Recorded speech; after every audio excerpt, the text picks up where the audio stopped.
Welcome to పూరా local.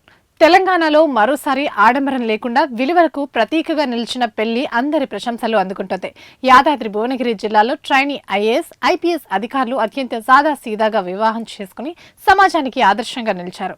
Choutuppal మండలం లింగారెడ్డిగూడెం గ్రామానికి చెందిన యువ ఐపీఎస్ అధికారిని శేషాద్రిని రెడ్డి ప్రస్తుతం కుత్బుల్లాపూర్ డీసీపీగా నిధులు నిర్వహిస్తున్నారు. ఇక వరుడు కడప జిల్లాకు చెందిన శ్రీకాంత్ రెడ్డి ప్రస్తుతం ఐఏఎస్ ట్రైనింగ్ లో ఉన్నాడు. ఈ మేరకు చౌటుపల్ సబ్ రిజిస్టర్ కార్యాలయంలో సాదా సీదాగా వీరి వివాహం జరిగింది. ఎలాంటి హంగులు, ఆర్పాటాలు లేకుండా, ఖరీదైన వేదికలు, భారీ ఖర్చులు లేకుండా కేవలం కొద్ది మంది సన్నిహితులు, కుటుంబ సభ్యులు, ఉన్నతాధికారుల సమక్షంలోనే వీరు వివాహ బంధంలోకి అడుగుపెట్టారు. సాధారణ ప్రజలకు ఎప్పటికీ ఆదర్శంగా నిలవాల్సిన సివిల్ సర్వీస్ అధికారులే ఇలా సింపుల్ గా పెళ్లి చేసుకోవడం అందరి హృదయాలను ఆకట్టుకుంది. సేవే లక్ష్యంగా పనిచేసే అధికారులు వ్యక్తిగత జీవితంలో కూడా విలువలు, సాదా సీదా జీవన విధానాన్ని పాటించడం అభినందనీయమని పలువురు ప్రశంసించారు.